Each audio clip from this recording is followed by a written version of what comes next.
visual writers.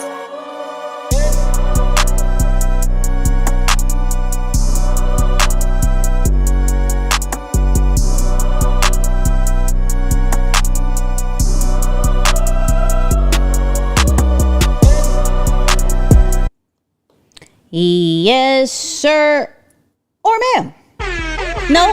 Hello. That's the after Not show. this one. That's the after show. Not this one. That's the after show. Not Hello. this one. Wow. Hello. Not this one. It's a long weekend. Let me start this over. You want me? Hey. I would do the whole thing over, but I'm not. Was popping. Welcome,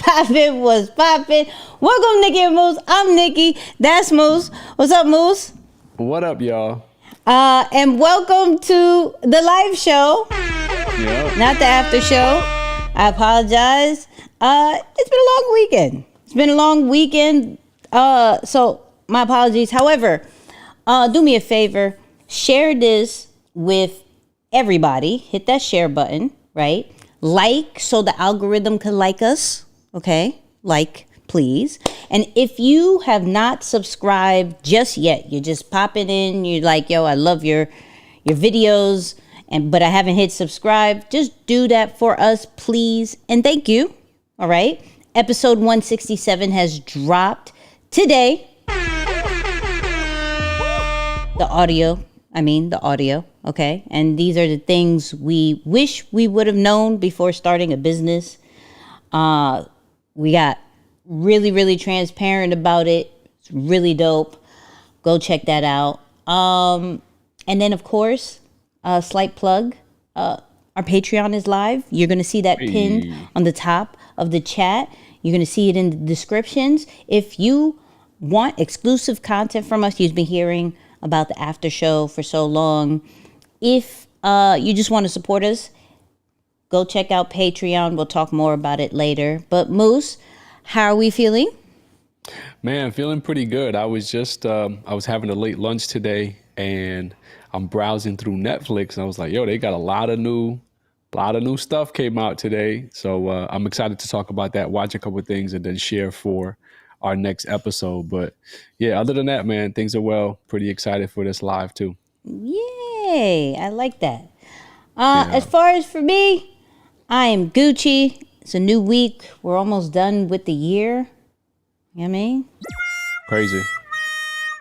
I don't know how I feel about this yet. I don't know. It was such a good year. It was. That I'm like, it was. It's not one of those I'm waiting for this year to be done. I'm honestly not. I'm actually okay. I'm good with a 2023 extension, if I'm being honest. Like, Yeah. I'm good with a little extension. Yeah.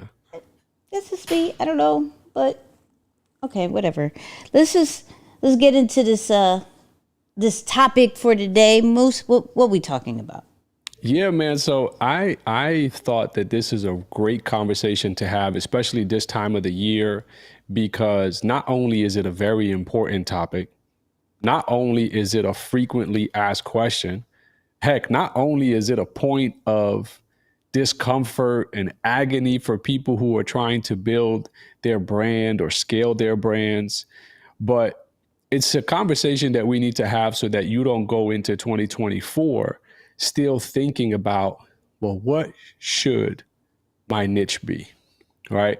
So I think this is a great conversation for us to have. If we can give you clarity, especially around that exact concept tonight, I think it's going to be incredibly beneficial for you, because I have to admit, I have been in your shoes. If you've been pondering about that question, well, what should my niche be? I don't want to just pick one thing. I feel like I'm going to box myself in, or I'm going to lose out on opportunities. Or if you've had a niche, but it wasn't working, or it's time to make some adjustments, or you're trying to get ready and do some things differently for the new year, trust me, this is the live that you want to tap into.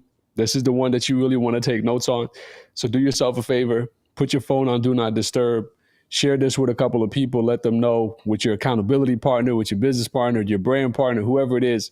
Make sure that they tap in with this, or tap into this with you, because it's going to be incredibly important. But I want to start right there, Nix, because, at least for me, I am about 7 years into this whole brand, business, online concept, right? And I want to just start off by asking you, why do you think it is so difficult for people to choose a niche? What makes it so difficult for people to commit to that one thing? Or maybe even before we go there, actually, let me take that back. Can I take a question back? Is that something that we do? You can do that. You can do whatever you want. Yeah. But first off, can you just tell me, or maybe tell the people too, like, how do you define picking a niche? Like, what does niche mean to you? Because, for some people, picking a niche is important. For others, it's not. So what's your definition and stance on that? For me, I think niche, not I think, but for me, niche means picking something that people could trust you in. That's pretty much it. I don't really put too much extra power to it, because really it's all about what is that thing, that category, that regardless of rain, snow, sleet, or hail, we know we can rely on you in this particular thing. And there's no question, you're shooting pretty much 99% on it. And so when I trust you with that, then wherever you say else go, that's cool, right? So for me, that's what, before I go too deep. Yeah, it's just something that I can trust you in. And that makes so much sense why you position yourself the way you do, by the way, because, I think when people hear the word niche, they immediately think about what group they are niching down to specifically serve. On your end, you're starting with, no, what is the talent, the thing that I'm going to be most trusted with to bring to the marketplace? I like that. That's a good mix up. It makes sense why you set up your brand the way you do that. And it's not for a specific demographic of people. It's about a specialty that you know that when you're listening to Nicky talk about this thing, obviously branding, content, now the introduction of AI as well, it's like, okay, yep, I can trust anything that she says as it relates to these concepts. Mm-hmm. Yeah, that's good. How do I explain this? So it's not about, because I'm not the type of person that wants to get boxed in. I want to do other things. I want to show other things. But how am I supposed to get your interest if I never showed anything of credibility on a consistent basis? Right? So I have to forever put up shots that continue to go in for you to look at me and be like, hold on, let me pay attention to you. Right? But if I'm doing, for example, if I'm creating art collectibles, and then I'm going and being a world traveler, and then I'm also coming up with a SaaS product, and I'm like, I got a lot of things going on, and I'm showing them without necessarily creating a foundation, you may be like, hold on, what is happening? Yeah. Now, eventually you could show that, right? Eventually people are bought into you based off the foundation. You like, the niche is just the foundation. What is that for you? Now that's so good. I'm honestly glad that you kind of rerouted us right at the very beginning of this, because my mind was going straight to niche as in what subgroup of people you will service within the marketplace. So I love that you're saying, no. Before we go to that, let's first talk about the thing that you can be trusted with, the thing that you have the most credibility in. And clearly, because those two things are in your favor, that's also the thing that you can be most consistent with. So I hope that as you all are listening, and if any of this stuff has been something that you've been struggling with, this starts to make sense. All right, Nick, so let's talk about struggling to select which one of the talents to go with, right? Man, I can sing, I can write, I can speak, I can draw, I can do this, I can do that. Which do we go with? What do you say to that person who's been struggling to make a selection? Well, there's a few things I could say. One, I think the easiest one, which is, what do you have the most results in? If you get woken up early in the morning, What do you know you can speak about, do, execute at any second? It may be the thing that, you not necessarily love the most, but you have the most accuracy in it. You have the most accolades in it. You have the most credentials in it. So I would go with that first. Now, some people will go, I really don't like that part. Cool. What season are you in? Right? You may need to leverage a season. What do I mean by that? I mean, in this season, whether your season is a month, whether your season is a quarter, whether your season is a whole year, I don't put limitations on when your season is. You may really like doing this thing, right? In this season, I really like talking about AI.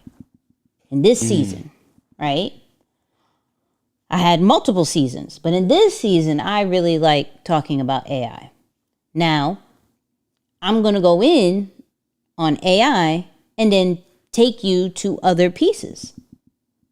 Now, when that season is done, I may be really interested in this other thing. I may go in on that. Now, granted, doing it in that way, you're going to build a whole new audience, right? You're going to build credibility and consistency. And that's how you can build trust too, but you have to stay consistent in that season. You cannot just go, okay, I'm going to do it for a week. I'm going to do it for 2 more weeks after that. Like, this is the thing that you are okay talking about every single time, whatever your every single time is, whatever you're committing to. Every single time you pop up, this is what you're talking about, right? And so it could build that credibility. So I would go either, what can you do that you already have credibility in? Cool. If not, what season are you in? And go in on that particular season. Yeah, that's so good. That brings me to the point, and this just came to mind. How do you know it's time to switch seasons? Like, how do you know what it, because you did this recently, right? Like, was that a conscious decision for you? And you were like, all right, but I'm going in on this now. How did you know? Did you see any signs that said, all right, based on the formula that you've created for yourself as it relates to this niche, yeah, I can switch and move on and still tie it together? So I'm big on being an early adopter. And so I saw the rise of AI and I instantly connected with what people already know me for, which is content. When I talk about content, people chime in. So I've quickly figured out I'm not going to take over the AI world. I'm not interested in the whole AI world, even though there's a lot of part like the productivity side, which is really dope. Things from the business side, really dope. But I'm going to say more on the content side. I'm going to go, you know what? Let me go that route. Why not? And so that's where the shift kind of happened for me, of just not making such a drastic season change, still making the transition to where I'm already bringing credibility with me, if that makes sense. Yeah.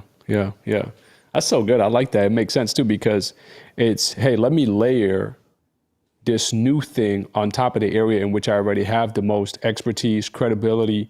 People follow me and believe in me as it relates to that concept. So it makes perfect sense. And then, of course, I hope people that didn't slip under your radar, the idea of being an early adopter in something, right? To take opportunity of a rising movement, a technology, whatever the case may be, a platform, even in that case, to say, all right, I want to be the first on this so that I can make a jump. So that's really cool. Let me switch gears for a second and talk about the next subset of niche, which, like I said, the one that comes to mind for me first, I immediately always equate it with selecting a subset of the market to speak to so that you're not talking to everyone. So it's cool that we actually have two different definitions of what niche is. Yours is centered more around how do you start first around the talent or the thing that you do best. Mine is more around, okay, it's time to go out to the marketplace. We need to make sure we're clear on who we're talking to. So I'll tell you a quick story. We had just announced that we were expecting our first child. This was probably earlier this year. Was it earlier this year? I think it was earlier this year. No, it was sometime last year because she was born this year. So sometime last year. And one of the first things that I started to do was, of course, order a whole bunch of books on parenting and getting ready, the whole nine. But in addition to that, I also got gifted a ton of books. And I came across one book in particular, and it stuck out because the title of it, and it's literally still on my desk, it's just on the other corner, so I'm not going to get up right now in the middle of the live and grab it. But look it up. It says, We're Pregnant, the First Time Dad's Pregnancy Handbook. That's the title of the book. We're Pregnant. Now, why was this so important to me? Because I was a first-time dad, and I was looking specifically for information on how to navigate and prepare for that particular part of the season. Like, we're still in the pregnancy phase. You're having to do so many different decisions around, do you do what type of birth, and do you do what type of testing, and are you going to accept this? So that's a lot, right? Sorry if I'm giving anybody baby fever. That's not my point. Actually, they have a lesson to all of this, so just bear with me. So I resonated with that book, and then I went on to look up the author. Now here's the lesson. The author has a book for every phase of the pregnancy, or the, let's call it the having a child season, right? For first-time dads. So there is a raising a toddler for first-time dads. There is a whatever, right? So like parenting so I love this idea of how specific the author was speaking to a certain demographic or corner of the market, because now you're not really having to worry about, man, what kind of content should I produce for my brand today? Oh, it's easy. You're going to produce content for first-time dads who are in their pregnancy season, or first-time dads who are in their raising an infant or raising a toddler or raising a whatever, right? My point is, it was such a good example. It was the first time that I had saw example with so much clarity that allowed me to understand the importance of selecting a corner of the market to speak to instead of trying to speak to everyone. This is a handbook for all the people who are expecting a child. It's like, yeah, but no, right? This one specifically spoke to me for that reason. So that was the first time that I had come across an example that really helped me to relate how I can cover this concept of niching within, the business world, et cetera. So with that, I say, as you move on from, selecting the talent or the thing that you're going to want to be known for, I have to say, focus next on a corner of the market that will benefit greatly from the thing that you do. So the first is a decision personal to you. You have to make it. And then next, you have to really think about, all right, who is the group that's going to benefit mostly from, this unique skill set or this product or this service that I'm going to deliver. And there are a couple of different ways to choose, by the way. Now, Nix, I don't know if have you ever had to do that? Like, is that something that you really pay attention to? I don't feel like that's really your style, right? Like, you really ride the idea of, I'm going to push my credibility. That's going to be the main bread and butter. Not so much focused on, it's for content for coaches and consultants, right? Like, it's not that specific in a sense. Is there a reason for it, or what's your strategy to it? No, I don't go too, I don't do too specific. Now, majority of people know that I really cater to personal brands and creators. So my content is around those people who do that, but it's not triggering to only if you're a personal brand, you can use this, right? I think because what I'm finding is you want to go broad. We were talking, me and Trap were talking about this, where you want to go broad to then go narrow, right? To really gain the awareness and the following that you need, you want to go and kind of reach the masses, understand the foundation, but not go so specific on the audience to create brand awareness, to then go specific to the audience to keep them and then nurture them through. So I think that's why, mainly why I go more towards that, because I do attract a lot of people that are like, yo, I have a company, I have this, I have a whole team of so I attract all different types. But I think as you get to know me, when you get to that audience content that I create, that goes more towards personal brands and people who are, one team one person team, and going more in that direction to help them. But it applies to you have 100 members on your team, a whole company, franchises. It doesn't matter. Yeah, no, that's so good, and it's true actually, because I've seen a lot of different people in a lot of different corners or industries pop up as members of your audience, so that makes a lot of sense. Hey, if you're following along in the comments, just let me know real quick, which of these would you say you were having the most trouble with? Was it selecting what skill set to showcase to the marketplace, or was it selecting what group of people to serve within the marketplace? I'm just curious. I want to see which one you would say gave you the most trouble, whether it's something that you're going through right now, or even maybe in the beginning of your journey as you were making those decisions. What was your approach? I want to hear more from you about that, because I think this really is the foundation that essentially you layer the rest of your brand as well as the rest of your business on top of. Like, for example, because, and maybe this is my philosophy, because the industry that I grew up in, at least when I was building online, it was such a generic or a pretty general marketplace or niche to begin with. The world of, let's call it, personal and professional development, it's pretty generic. So you're almost forced to niche to a specific subset of people so that you can stand out a little bit more, right? At least in the beginning. And then essentially you can work your way. By the way, I really do believe that a lot of this, what we're sharing here, specifically about this right here, whether you should be super focused on a group of people or not and be more general, it's really just the best practice. And what makes it best, the word like emphasis on best, is what works best for you. Like, pay attention, right? If you are doing whatever that you're doing, as in focused on a subset of people or not, but you're seeing results come from that, then people are responding to you positively in your approach. So continue on. But if you're doing one of these and you're not getting the outcomes that you want, an adjustment is necessary. I've always used that as a simple benchmark, by the way, to know, well, should I carry on or should I make an adjustment? Well, what kind of results are you getting? That's always a good place to start so that we can, figure out our moves from there. But one of that, like I said, for me, I had to, of course, take that more focused approach because of the industry that I was in. But one of the things, as I look back now, I probably should have added this on the podcast episode of things I should have done differently, is really ask myself a series of questions before marrying a niche or a subgroup of people to serve. Now, by the way, I do want to say, you're not married to a niche. You can switch whoever you want to serve. Like Nicky said, there's a season for everything. And I think you get to determine that as well.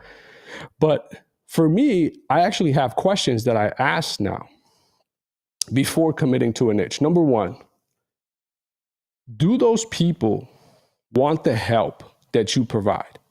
Because let me tell you, one of the things that is not fun to do, to dedicate all of your time and effort and energy trying to serve a group of people with a problem that they don't want help, or they're not committed to solving that problem or relieving themselves of that issue, right? I mean, it could just be something that you're very passionate about, but they're not as passionate about it. Now, the second thing is, if this is a true business for you, are these people willing to make an investment to get rid of that problem? Because there people get stuck right there where it's like, yeah, no, this is definitely something I want to solve. Okay. And is it important enough to you that you're willing to make an investment to do it? So that's another thing to ask yourself as you're going through that, and do a little bit of market research before you commit to something right away. Now, one of the newest ones I have been really saying a lot, especially to members in our group, is saying, if you're going to, once you ask those first two questions and you got positive responses, before you officially say yes, I want you to understand that there are even groups or levels within a category of people. Now, my recommendation, and I know that in the beginning it's difficult for us to do this. It could be a confidence thing. It could be a shortage of proof or results in our own personal lives or even professional lives that make us think that, no, let me not go to the top right away. Maybe it's imposter syndrome. It could be a variety of different things. But many times we stop ourselves from serving the top 1% of the marketplace because we think that we're not capable of. Whatever those limiting beliefs are, they end up stopping us from serving the top 1% of the marketplace. And can I just tell you, the top 1% of any subset of people, any corner of the market, the top 1 to 10% are going to be your best clients. They're going to challenge you to do your best work. You're going to enjoy working with them the most.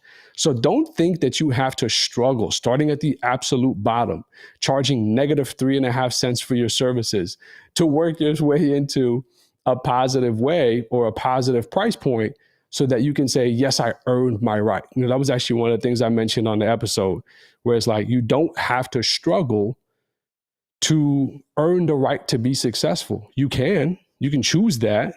If that was the card, the deck of cards that you were dealt, then sure, you're just going to have to work through it. But you can work smarter and strategically place yourself. So yeah, just wanted to add that point too, Nix, that when it comes to selecting a subset of people, there are a few questions you can ask yourself beyond just the group that you're most committed to or passionate about serving, so that you can make sure there's a good amount of scale or natural success that comes from your business as you get going with it. That's good. Start dropping your favorite emoji, because Moose just said a lot. So just if Yeah, that you was a found lot. value in that, just drop your emojis. Just drop your emojis. Anyways. I like it. I'm seeing some of these comments though. Calvin said, people selecting the people. Mm-hmm. People selecting the people, I guess the stage of selecting the people. Okay. Mm-hmm. Group of people. I'm a mental health advocate, selecting the right people. Okay, so that seems to be a good point right there. I think it's discouraging. Okay. Yeah. You meant this one? This one. Yeah, I didn't know the full context of it. So I was it was a questioning bit and ago. doubting yourself. Mm-hmm. That's how long I've been talking for, huh? It's like these comments are from like 10 minutes ago. You're like, when you first said selecting the people, like group of people or what, and that's when they started talking. I got you. No, that's good, man. That's good. But no, that's an important point, man. And I just want to say too, that this idea of feeling like if I pick one group, I cannot switch. That's only something that we put into our minds. I know I was of that field of teaching. And by the way, the only reason why I even thought or realized that there is a way to build a business being with what you shared, Nicky, having more of a general focus in terms of groups of people, not necessarily one targeted group. It's because, and it just makes sense now what you do now that you're talking about it, but I honestly never really paid attention to that cue. But I was listening to a book by, what's the guy's name? I know the author's first name is Alan. He writes a lot of books for consultants. I forget his last name, but I know his first name is Alan. I'll have to look up what his last name was. But he was absolutely against niching down. He was absolutely positive. He's like, niching down is a horrible idea. You guys should not do it. That's the quickest way to burn your business alive. And I was saying, man, I've never heard anyone talk about that, have that such a strong stance toward the idea of niche, because everyone has always talked about that one thing, that one thing, that one thing. And with that came the pressure of, how do I go from wanting to help the world to choosing Alan one West, thing? Yes, I think that sounds about right. Did he? Weiss. Yeah. Did he? Can you? What was the title of the first book that came up for him? $1 Million Consulting, How Clients Yes. Buy, some other stuff. Yeah, he has a couple, but yeah, that's him. That's absolutely him. So I was listening to one of his books, and he was super adamant about not niching down and how you shouldn't waste your time doing any of that. And so anyway, I've definitely gone through my season of going through that dilemma of, how do I go from wanting to help the world to simply choosing just one group of people? And then I realized that one group of people, and you really started it off with a great word when you said, it's a season. You can serve that group of people for this season and graduate to another group, another tier, another category. However it is, it still works out. So yeah, just some added points around the thing that I know gives people the most trouble. What do you normally advise people on that? Like for people who say, oh, but I don't know who I want to serve, or it's too difficult for me to pick one group. What pieces of advice would you have for somebody who's thinking about selecting a specific category or a specific people, a group of people to serve? I think it's okay to, if you have kind of the topic, to go out first, because your audience finds you. And you get to choose if you want to continue to talk to that audience or not, right? I think it becomes in anything where we have an idea of what we want to happen, but we don't have all the pieces in place. But if we have the main part, which is one of the hardest parts of, like, this is what I can continuously talk about, then do that, and you're going to realize, oh, wait.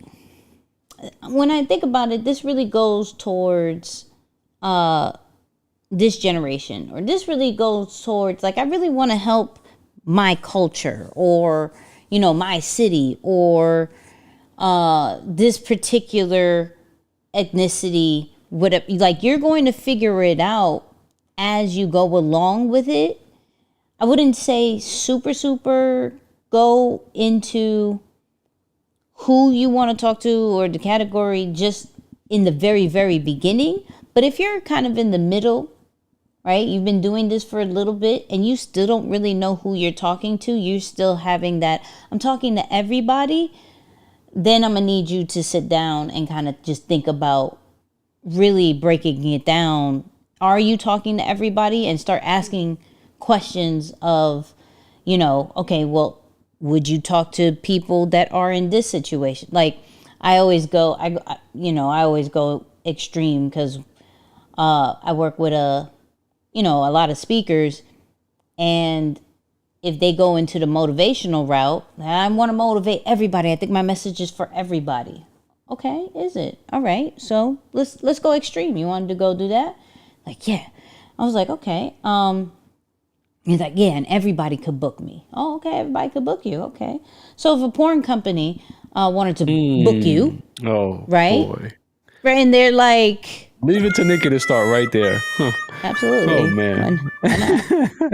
I'm going to see how much everybody is. Like, what are we doing here? And they're like, no, okay, then don't say everybody. Don't. And then some will sit like, well, I'm not here to discriminate. I'm not here. Actually, no. I won't turn down the money. I mean, it's an opportunity. So. All right. Like, they need this too. Do they? Right. Why are we here? So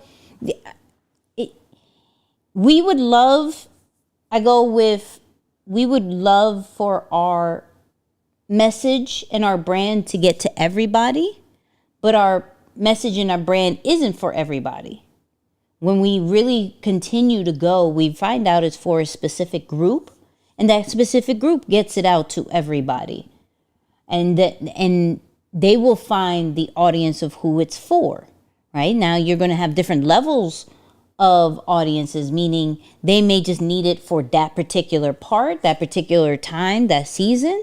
There's people who are just true people to what you are talking about, like true members of what you're talking about. They're there for the long run.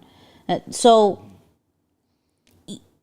you want to put it out there and then kind of modify it as you go. But if you're in the middle, if you already had a brand for a little bit, you've been creating content for a little bit, you have the business side, you really want to get specific to and looking at your data of, maybe I actually talk to only females. Maybe I only actually talk to married folks. Maybe I actually talk to only Black and brown people. Like, maybe I just talk to those people. And that's okay. Because still, we have to break it down to, there's still millions of people in that category. There's still, we may not hit the billions, because not one of us has the power to talk to billions of people. Not one. Whether it's a language barrier, culture barrier, whatever it may be, say, like something, there's not necessarily one person that knows how to talk to the entire world. So we just have to be okay with the realistic thought process of, but I can hit millions, because it's been proven that these people have hit millions. And so that's what I'm going to continue to do. We just crossed over 2 million views on YouTube.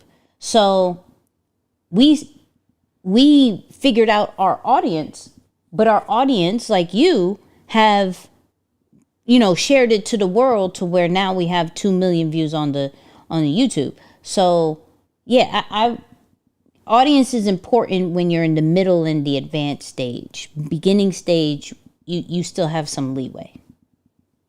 Yeah, that's good. That's good. I started a book called Systemology. And it's kind of weird because I'm a pretty good systems person, I'd like to think.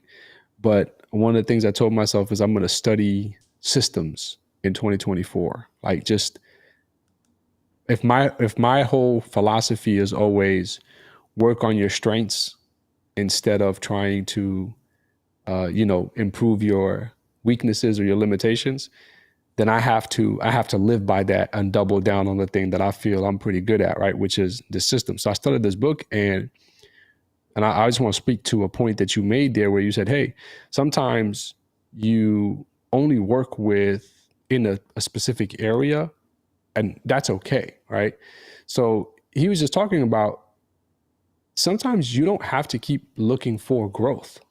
Like, if you serve a specific demographic, or that's the people who respond to you, and you help them go from this stage to that stage, that too can be okay. I do want to share that, because I think sometimes we spend so much time looking for growth that we work our way out of something that was already working because we moved away, right? We moved into another area that is not as, say, well suited for our skill set, our talent, our message, or whatever it is that we got going on. So to some extent, I think everyone has to consider, is it worth it to always pursue more growth? Because that comes with a cost. Now, I remember Chris Daniel, of course, and may he rest in peace, but he always said, one of the ways to figure out which is the group for you, and definitely for those people who are at the middle of the journey or even going into the advanced stage, is to just take inventory of who is already investing their money with you. All right. Who are the people who are buying your products and services, who are going to your events, who are actively not just engaging at this point, but they've gone to the point of saying, hey, I like what you do so much, I'm willing to put my money on the line to be a part of it. And usually, if you really study those core group of customers or clients, you'll start to see that there is an underlying pattern or something that they all share, right? Maybe they're all entrepreneurs. I think you spoke to some of those concepts. Maybe they're all entrepreneurs, or maybe they're all of a specific profession. So those are some of the things that I think when it comes to this idea of niching, regardless of what stage you're at, you can always ask yourself or look at what you've built so far through the lens of some of these different questions to figure out what is the best point for me. Because I'm a big believer in the 80-20 rule. I've talked about it before. It's this whole idea that pretty much 80% of your results come from 20% of the things that you're doing.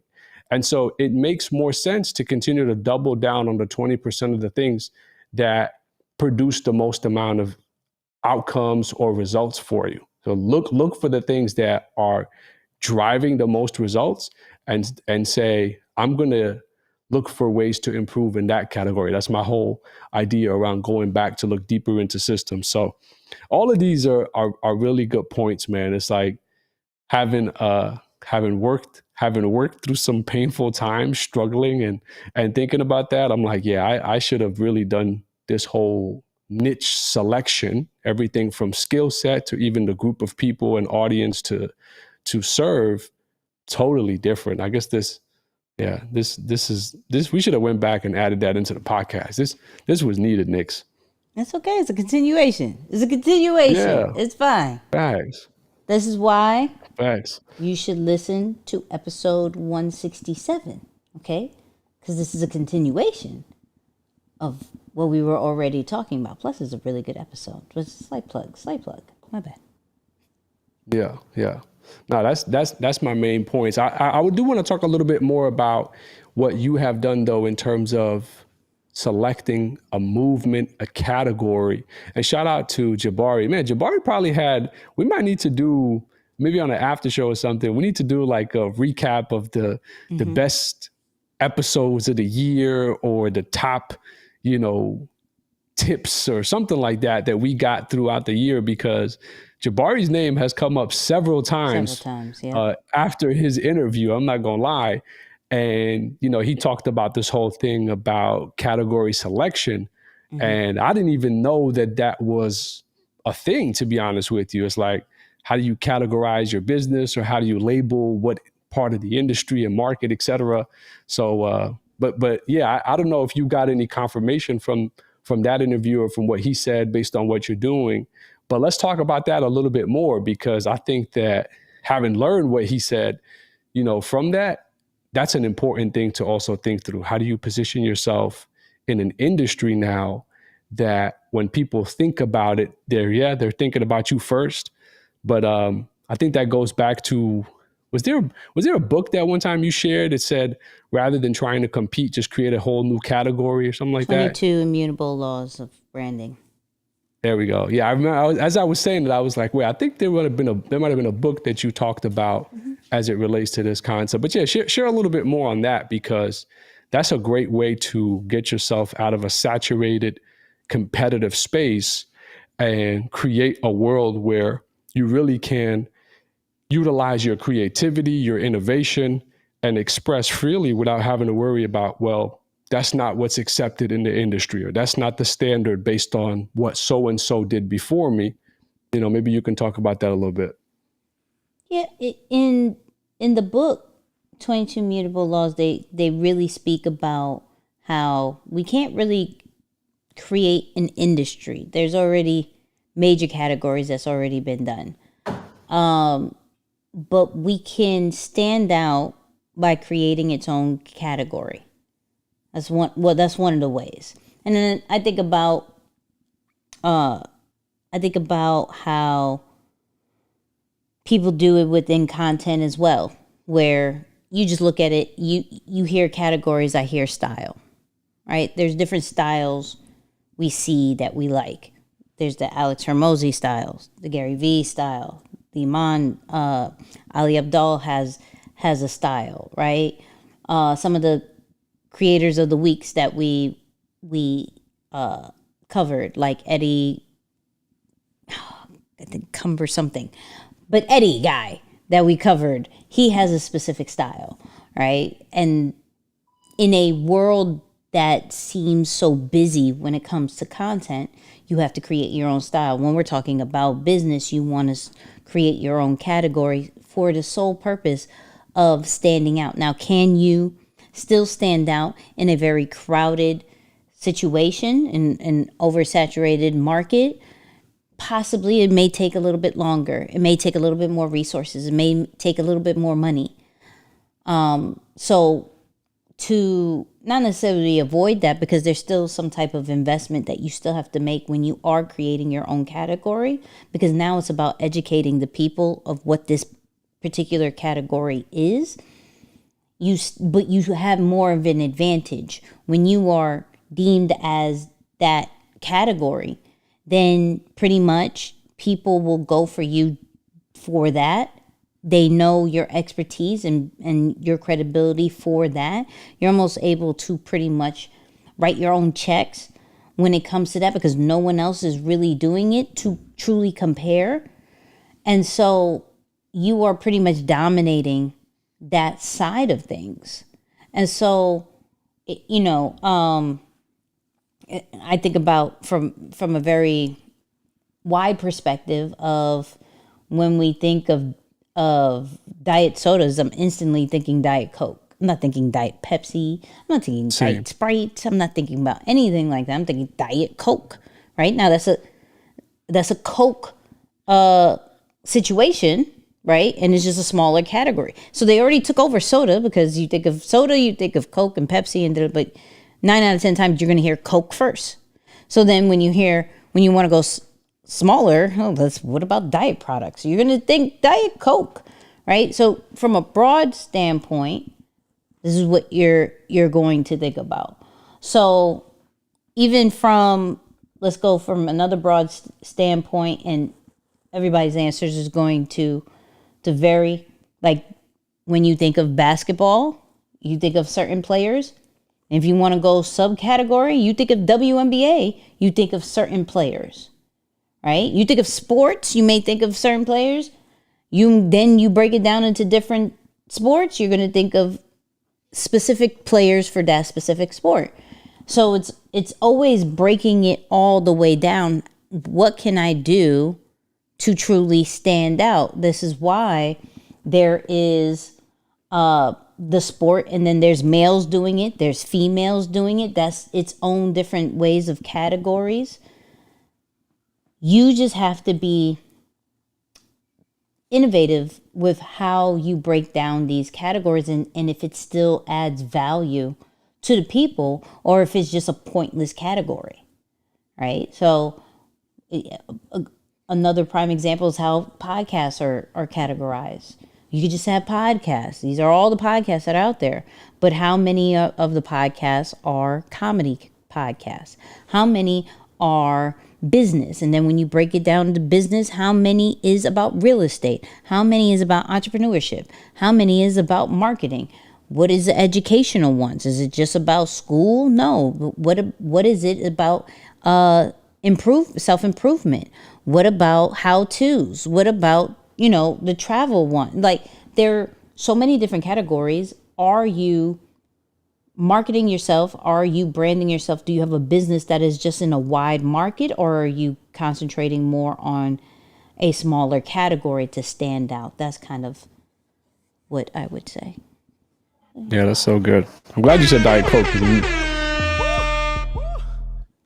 I was saying I'm glad you said Diet Coke, because that's immediately what comes to mind. I'm an immediate Coke product, well, more specifically Diet Coke kind of person. I don't think about no Diet Pepsi, no Diet Dr. Pepper. Like, who drinks Diet Dr. Pepper? I think that's a big thing in some parts of the country. Some people is big on Dr. Pepper. That's their go-to. It's nasty. Agreed. Yeah. Agreed. I don't think I even drink Dr. Pepper. Like, well, first off, I don't drink soda anymore. I think it's been years. If I do drink soda either? Nah. Like, I usually, before, shout out to mommy only had me on Diet Coke. Only had me on. Like, I couldn't. And plus, when I drink regular Coke, it, like, I don't know, it makes me cry each time. Yeah. Then I found out it does something to batteries. I don't know, it's weird. But I always cried when I drank regular Coke. So I go now, now I don't drink soda, period. If I do, it'd be Sprite with like a pizza, right?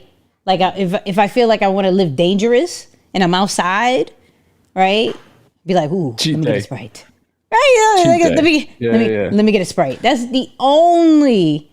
Oh, it's very rare. I think I'll say I probably drink soda once a year, once or twice a year. Yeah, that Man, is about it. And I it'll gotta do better. yeah, it'll be Sprite. Yeah, because I don't drink regular soda, but Diet Coke is a standard. I don't want to say a standard, but it's one of the things. Like if I'm tired of drinking water, and I also don't drink. Well, you don't drink too, so it's I guess the same thing there. Yeah, But not true. typically, it's like, oh, what do you want to drink? And I want something flavorful. I always go for the Diet Coke. So it's on a plane. I saw a video once about what they do to the coffee. I used to drink a lot of coffee, so I would get coffee on the plane. And so I saw a video. It was like, oh, never ask for coffee when you're on the plane. I was like, I couldn't unsee it. So I've been going the Diet Coke route. So Yeah, yeah, no, I I gotta I can't. gotta come off of it though. I can't. So I don't know if it was a comedian or something where because everybody knows I don't really eat healthy, right? I'm not. I'm not here You've for been that. doing better though. I gotta say the truth. You've been I've been doing good. I've yeah lost 13 yeah. pounds this year, right? But Hey, still, it's not the it's not probably the greatest way. I just walk a lot. You feel me?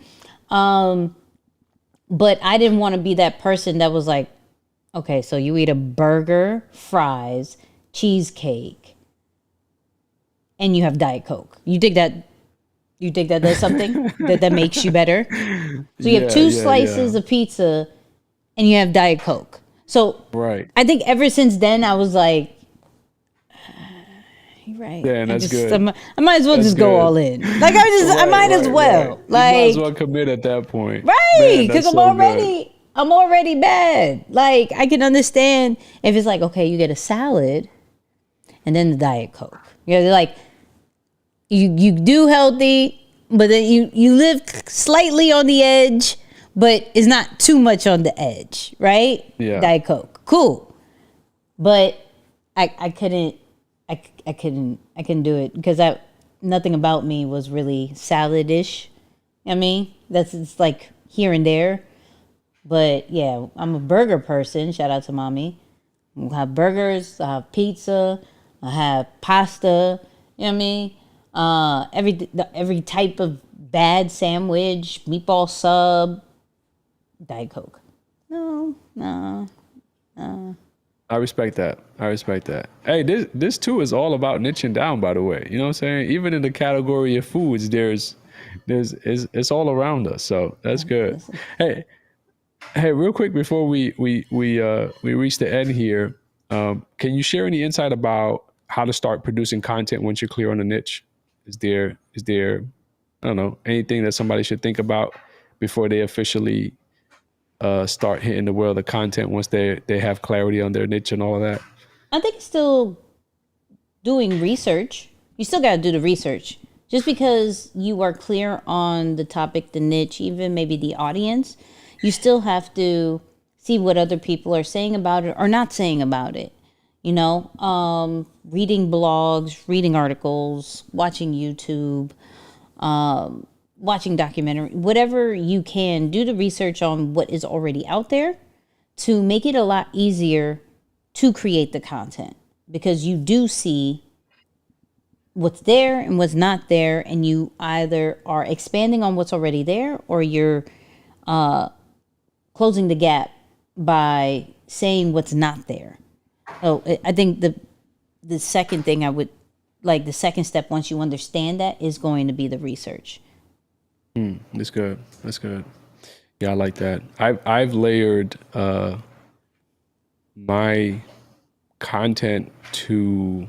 I feel like now through my lens of just understanding of the flight assessment, I can really layer it into a lot of different things. But the simplest way I think about it, once I have a main topic, and the main topic could be, let's just call them categories, right? Let's say business development. Let's call them communication. Let's call them relationships. Let's call them whatever it is, right? You kind of get the category or the way I'm going about it.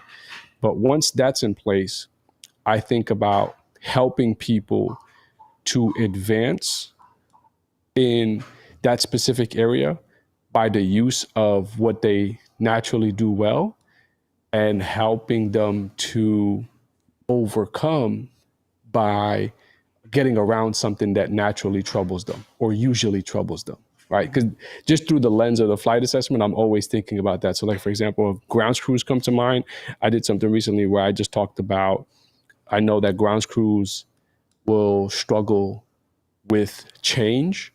And so that was the premise of how I created that message around helping the grounds crew to notice the difference between what is change and what is growth, because growth requires change, right? So it's like that for me has actually been really helpful because it combines the research in a sense with something that allows me to keep what I'm saying centered to humans, because I'm not naturally, let's say, someone who is super, I don't want to say emotionally intelligent, but I'm not extroverted in a sense. So I'm not always thinking of people related examples. I'm thinking about processes. So using that as a bedrock to it has helped me to say, okay, well, this is how it would connect to people. You have to use, this piece of it. So just thinking about those two things, I think has been pretty helpful too. That's good. Listen, people. Niche is an important topic, regardless of what advice you hear it from, right? Whether you hear it from those who are like, niche is not important, you are the niche, or whether you go more towards what we talked about today. It's still important to understand your foundation, or like just break it down to that kind of skeleton kind of vibe of just understanding your foundation, and then going different routes based off the foundation. What do you want to be known for? So shout out to those people who hit us in the super chat. Saw that and appreciate you. But if you support us in the super chat, go support us in Patreon, okay? It's $4 a month, which is like 13 cents a day, pretty much. And you get all the after shows. Well, the audio is already out, okay? The after show audio is already out. The video drops every Wednesday with the video for the main one. The main full episode video drops early over there. The audio drops early over there, like a day or two early, right? It's a vibe. Patreon's dope. We got a chat going on. They get shouted out in the podcast, depending on the tier level. So we just started this up. Everybody who supports us, if you rock with us, especially on these lives, go join the Patreon. It's pinned. It's in the description, but it's patreon.com/Nicky and Moose. You could find us in the search. It's a really dope vibe. But tomorrow, Wednesday, full episode, video vibes, okay? You guys have been loving the videos. We're going to keep giving you the videos, so we appreciate you. But that's it. That's all I got. That's one. Yeah, same. Thank you for a great conversation. Oh, of course. No, that was all you. Yeah. That was all you. Yeah. Shout out to Moose for coming up with this topic. He went in today. Y'all better take some screenshots and give your favorite bar that Moose said, or just say Moose killed it today. Either or, put it on your stories. Tag Moose, tag Nicky and Moose. It's gonna be a vibe. We are out, people. Thank you so much. We love and appreciate you. And you know what we're gonna say? Peace, y'all. Hi, Holland.